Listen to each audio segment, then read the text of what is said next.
that's something that we have been trying to make a pattern with every album. You know, Celestial Completion is our fourth album, and we've been trying to.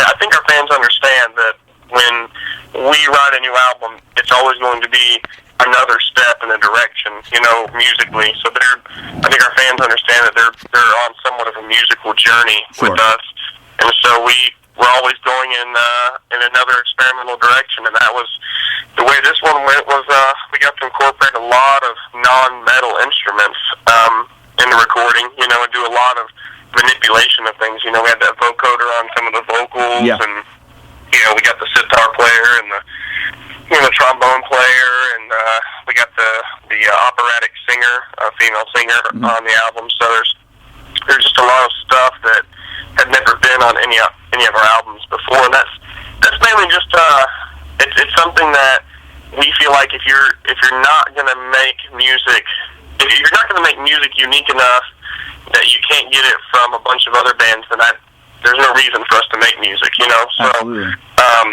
you know, we're trying to make something that's not too weird. You know what I mean? We don't want to be, you know, we don't want to be the Radiohead of heavy metal.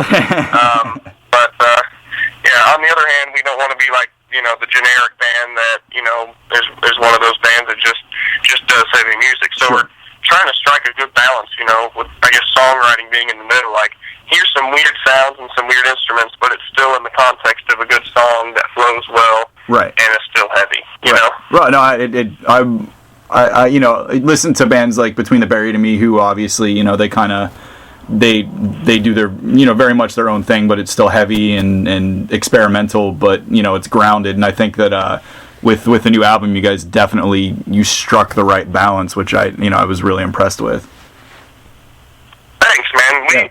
We like how that came out. We feel like we struck the right balance. I wish that striking the right balance won you more album sales, but it doesn't seem to. No, absolutely, yeah. It's a sad reality with things right now. You know, thinking, you know, looking at a track like Cardiac Rebellion, you know, that's probably the most fun track on the album. You know, I think more metal albums need little jazz riff breakdowns. Yeah, that was just such a fun little, like, those couple sections, just fun stuff to do, you know, and we were just, you know, we were stoked to do them, and they flowed so well. We were just like, we got to do this. It's going to be weird, but we got to do it.